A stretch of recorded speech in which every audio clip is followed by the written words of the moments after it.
So just going to talk a little bit about my visit to the Cold Chisel concert that ended rather oddly on a truck stop on the way out of Brisbane. Interesting night, good night, interesting finish to it. I'm only going to show the pictures or the video, whatever you call it, whatever you want to call it. It's not great video, and I didn't go in to take a lot of video. I don't have a phone of any great video capability. I'm also always concerned about copyright. If Cold Chisel aren't exercising their copyright, then something's wrong. In fact, even the moving pictures could be subject to copyright. So I've removed the sound where I'm using some video. I certainly didn't go to the concert to video lots. It ended up with about 6 or 7 minutes just to say I'd been there, really. Cold Chisel, of course, an Australian band with Scotsman as a lead singer and an Englishman as its original drummer. Steve Prestwich, of course, no longer with us, dying from a brain tumour. I think the current drummer, Charlie Drayton, I think his name is, an American. Also the husband or ex-husband of Chrissy Amphlett from that rather super Australian group, the Divinals, another outfit that reshaped Aussie music, basically. Of course, we got to see Barnes and Moss in Toowoomba when they went on their solo way. I just never quite got into their solo side of things, although there was a stage when I was looking at Ain't No Second Prize to accompany me to the bottom of the hole post the bony tap on the shoulder from Grim Reaper. Well, it's been a while since I've blathered uncontrollable rubbish at the camera. My attendance at the 2nd of November Brisbane Cold Chisel concert in the big tent, kind of like circus animals. I've long been a follower, I hate the word fan, of Cold Chisel way back in the 70s. I don't know, I would have been a late starter, it would have been the late 70s, but I do remember attending their concert in 1980, Friday night in Toowoomba at the Darling Downs Institute of Advanced Education Refectory. What a great place. It became synonymous with many bands as the years rolled by. And we saw most of them there on a Thursday night, which suited us. We had footy training on a Thursday night, and we'd finish footy training and head over to a concert on some of those Thursday nights. Now, I thought my concert going days were long over, but in 2016 my daughter had tickets, or daughter and son had tickets to the Coldplay concert in Brisbane. It was November, and she ended up having to go to France for work. So she passed the tickets on to me, and I drove my son down. And I was a little bit stunned at the lining up process. It took hours. You had to be there early, and then you line up over there, and then you line up over there, and then when the gates open, you rush in to get a good spot, and then you stand there for hours waiting for the band. Nothing against the concert. Coldplay were excellent. However, the level of waiting around, just not for me, I'm afraid. And then when the lady behind me sometime into the night thought that it would be a good idea to piss into a soft drink bottle, kind of made the subconscious decision then that, well, maybe I just won't go to any more of these concerts. Anyway, the Cold Chisel affair was, where we were anyway, was seated. It was interesting to note that there were quite a number of empty seats around us, maybe 100 or so, but maybe those people had just bypassed seating and headed up to the front to stand up. I don't know what was up there. I think it was seating right through, but I think the aisles were pretty crowded. I'm sure both concerts, or all 3 concerts in Brisbane, were sold out. So this one was a bit different. I do remember the absolute sheer raw power of the good old days, but there was plenty of power delivered by Barnes and the band at Victoria Park. Just different. As we walked in, the number of folks around my age, I guess, devotees of the craft. It's kind of hard to explain because my children, now early and mid-30s, purchased the tickets for me to go to this, so I probably wouldn't have purchased them myself, and they attended with me, of course. So it was quite interesting to see the generational penetration, for want of a better word, of this particular band. It was certainly a heavily merched up crowd. Lots of people in their Cold Chisel merchandise. The experience is more than musical, it's more than a devotee, it's almost spiritual. And I found myself, while watching Barnes sing and Moss perform, flashing back to the old days Barnes with the long hair. Moss had already cut his by the time I started following the band. I do like a man with long hair and earrings. We are lucky enough today to live in a time when we can pull up video footage and photographs, all sorts of things from 40, 50 more years ago, depending on what your interests are. So it's not too hard to go back and check out the dress styles and the hairstyles of the Cold Chisel, the good old Cold Chisel boys back in the 70s, even though I hadn't got on board with the band at that particular time. But drinking heavily and no doubt participating in mind-altering substances. I'm not guessing at that. Read his book, Working Class Man. He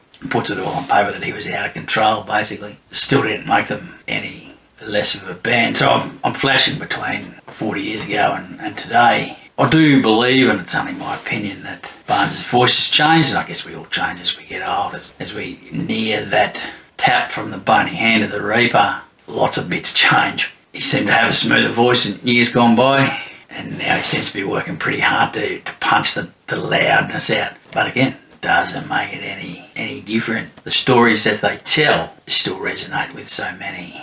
The Barnes hit seemed to go alright during the night. He didn't wheel over to one side and require a wheelchair or a Zimmer frame, so he survived that bit of it. And it was interesting to be standing beside my children. Well, they're adults now. You just get the understanding that they'd missed the early years and they didn't get to see that raw and vicious power that this band delivered. Probably a fair bit more polished today, a bit more money involved. Back in the day they were doing it for nothing. Anyway, great concert. I thought Barnes and Moss were going to drown in their own sweat. They were wet at the 15-minute mark. I think they must be notorious sweaters. And again, I ducked back 4 years, and I remember Barnes on stage, and the water running off his nose was like a turned-on hose. I'm watching the modern concert and flashing back to the old days. Kind of an odd experience, an out-of-body odd experience. Now, I didn't think it was that hot in Brisbane this particular day and night. However, I can't comment for what it'd be like up there under those lights because I've never starred in anything. A few other things of note. Gee, when they wheeled out that, I think it was a baritone saxophone. I'm not sure I've ever seen one, but it nearly needed wheels of its own. It was a monster of a thing. And of course later, I can't remember the name of the sax player. Later we went back to alto or tenor sax.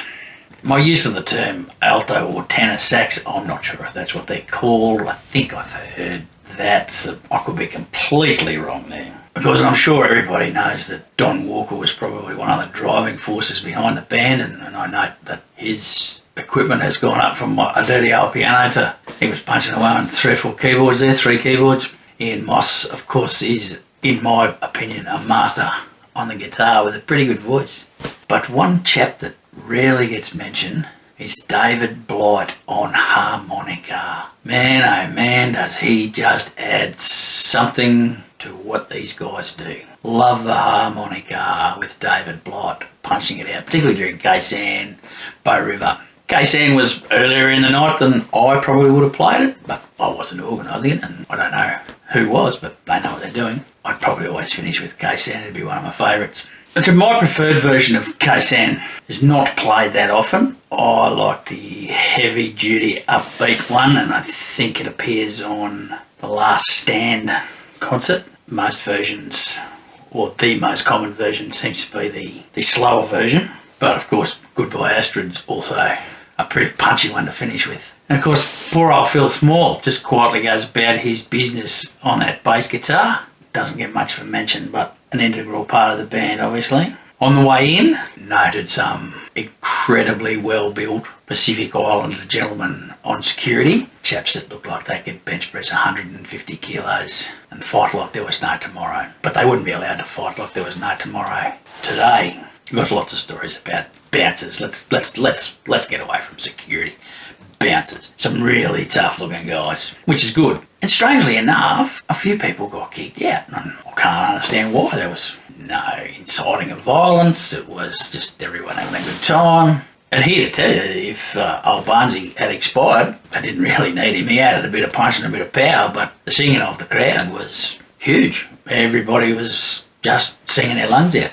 And I reckon they had the volume just about right. When you can feel your sleeve moving and feel the ground vibrating under your feet, just about right. However, still not the loudest concert I've been to. That remains with Rose Tattoo, although my hearing's probably a bit rooted these days. So very enjoyable spiritual experience for those of us that are into Cold Chisel. And judging by the way they're filling tents and stadia and places, or selling all their tickets in any case, they're pretty popular in downtown Oz.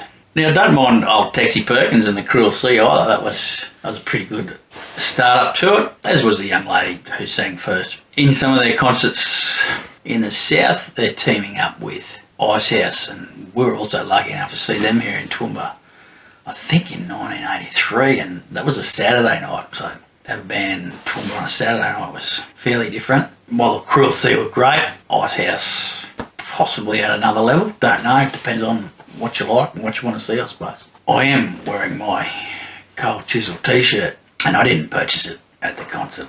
I thought, nah, $50 is just a bit strong for a t-shirt, although they are quality. I've had this one for a while. It's the Swing Shift t-shirt, and I think I can still buy it off the website for $35. Although the ones from Brisbane, you know, they were unique to Brisbane. I think they did 3 concerts in Brisbane, one at the Entertainment Centre on the Wednesday night, and Saturday and Sunday night at the Big Tent, Big Top in Victoria Park. Not too sure how much longer they can keep going on. I think we got Don Walker at 73 or 74 and the others right up there in their 60s. And except old Charlie Drayton, he is just a boy. Doesn't crank over 60 until next year. So he's just a youngie compared to the other chaps in the band. And as I say, I just keep making the contrast between 40 odd years ago, 40 and 50 years ago. Although I wasn't following them 50 years ago, but for me 40 years ago, or 43, 44 years ago, I keep flashing back to that. And I do remember watching them smash their gear up live on stage. I found that rather odd back then as a young chap. I think they did that in 1981, bit of a protest. On the way home, pretty interesting. Wife came, she didn't get a ticket, and I'm pretty sure she wouldn't have liked it anyway. She's not into that level of loud, and that level of loud is how it needs to be. So she came and stayed at my daughter's place, and she was going to drive home, but she wanted me to get out of Brisbane. So we drove out of Brisbane, we pulled up at a well-known truck stop at Dinmore on the Warrego Highway, or Darren Lockyer Way, and I noted then that there was a truck parked very oddly, prime mover, at right angles to the trailer, and as I got around it, there was a car parked on the left-hand side. Couldn't see it from where we'd come from. A truck wouldn't have got around him because he was blocking all the area, and it's a pretty wide pull-off. You'd park 4 or 5 trucks, road trains, side by side if you needed to. So I went a fair bit ahead of him, maybe 50 to 100 metres. All I had to do was get out of the car, walk around, get in the passenger seat, and he must have started following me immediately, that he knew I was going to stop. And so I get around the back of the car, and here he is, 10 metres away from me, and he's, "Oh mate, can you come to my truck and help me?" All my instincts said, something's on here. I said, "Mate, no chance. Got somewhere to be, got a time to be there." So no. And he lost his shit, so I don't know if he was beamed up. He shouted a few obscenities. Don't know what the story was, but there were no owner world. I was going down there at that time of night. I guess it was about midnight.